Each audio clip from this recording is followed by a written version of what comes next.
જય શ્રી કૃષ્ણ.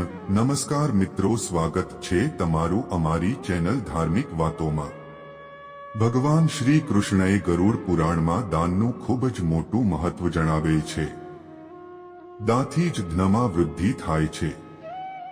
બીજાના કલ્યાણ હેતુ કાર્ય કરવાથી લક્ષ્મી પ્રાપ્ત થાય છે. જે મનુષ્ય પોતાના સામર્થ્ય અનુસાર સમય સમય પર દાન ધર્મ કરે છે તેની ક્યારે પણ દુર્ગતિ થતી નથી. દાન કરવાથી જ મનુષ્યનો ઉદ્ધાર થાય છે અને તેને મોક્ષની પ્રાપ્તિ થાય છે. ગરુડ પુરાણ અનુસાર દાનને સાંસારિક મોહ અને વિકારોથી છુટકારો મેળવવાનું દ્વાર જણાવવામાં આવે છે.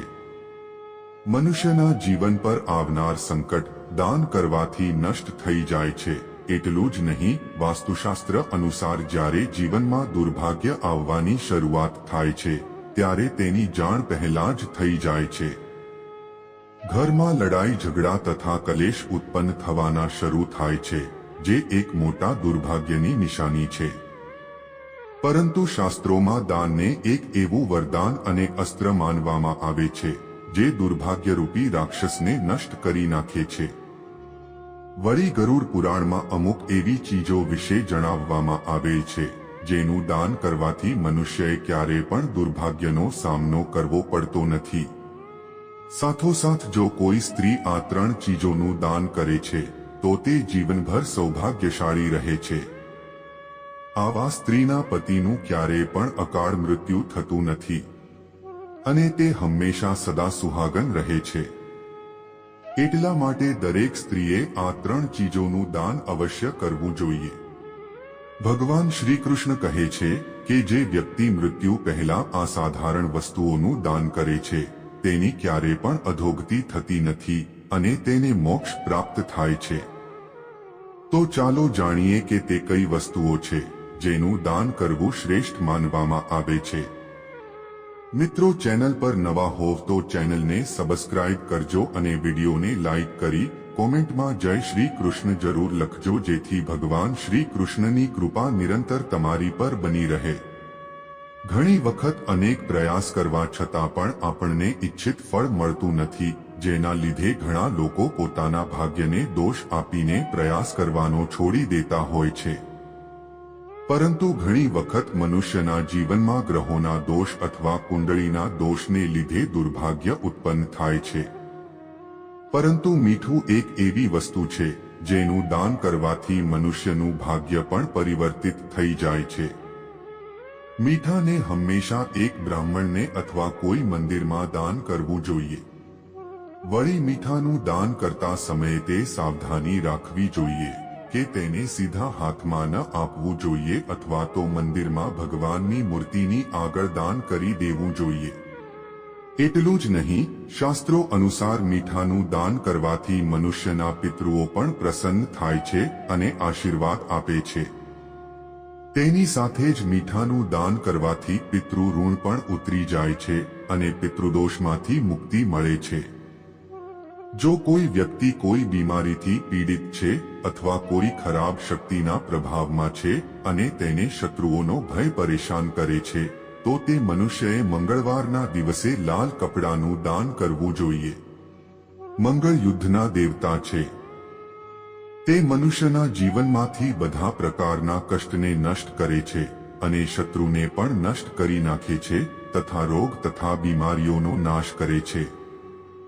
ત્યારબાદ છે, જો કોઈ વ્યક્તિ માનસિક રૂપથી પરેશાન છે, રાતના સમયે ઊંઘ નથી આવતી, મનમાં હંમેશા ખરાબ વિચાર આવે છે અને તે પોતાના મનના દુઃખ વિશે બીજા વ્યક્તિને કહી શકતા નથી, તો આ દુઃખમાંથી બહાર નીકળવા માટે મનુષ્યએ સફેદ અને કાળા તલનું દાન કરવું જોઈએ.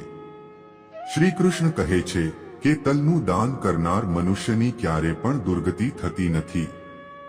સફેદ તલનું દાન કરવાથી મનુષ્યના સમસ્ત પાપ નષ્ટ થઈ જાય છે અને તેને સુખ સમૃદ્ધિની પ્રાપ્તિ થાય છે. શનિવારના દિવસે તમે શનિ મંદિરમાં જઈને કાળા તલનું દાન અવશ્ય કરો. શનિદેવની કૃપાથી તમારી બધી જ સમસ્યાઓ સમાપ્ત થઈ જશે. સાથોસાથ ગ્રહોના બધા દોષ પણ નષ્ટ થઈ જાય છે. શાસ્ત્રો અનુસાર એક પરિણીત સ્ત્રીએ સોમવારના દિવસે શિવજીના મંદિરમાં જઈને ભગવાન શિવને કાચું દૂધ, ચોખા અને ખાંડનું દાન કરવું જોઈએ. શિવ મહાપુરાણ અનુસાર જે સ્ત્રીઓ શિવ મંદિરમાં જઈને આ 3 ચીજોનો દાન કરે છે તે સ્ત્રીઓ જીવનમાં ક્યારેય પણ વિધવા થતી નથી અને આજીવન સુહાગન રહે છે. વળી આ ચીજોનું દાન કરવાથી પરિવારમાં સુખ સમૃદ્ધિ આવે છે અને ધનમાં પણ વૃદ્ધિ થાય છે.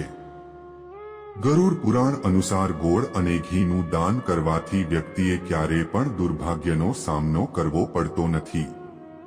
ગોળ અને ઘીનું દાન કરવાથી મનુષ્યની કુંડળીમાં સૂર્ય પ્રબળ બને છે.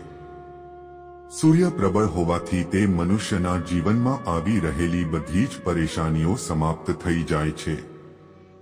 વળી વાસ્તુશાસ્ત્ર અનુસાર ગોળ અને ઘીનું દાન કરવાથી તે જાતક ઉપર શનિનો પ્રભાવ ઓછો થઈ જાય છે, જેના લીધે તે જાતકને શારીરિક, માનસિક અને આર્થિક પરેશાનીઓમાંથી રાહત મળે છે.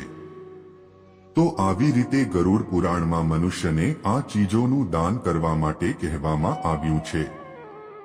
તમારે પણ પોતાના સામર્થ્ય અનુસાર દાન ધર્મ અવશ્ય કરવું જોઈએ, પરંતુ તમારે તે વાત ધ્યાનમાં રાખવી જોઈએ કે ક્યારે પણ કુપાત્રને દાન કરવું જોઈએ નહીં. દાન હંમેશા સુપાત્ર વ્યક્તિને જ કરવું જોઈએ.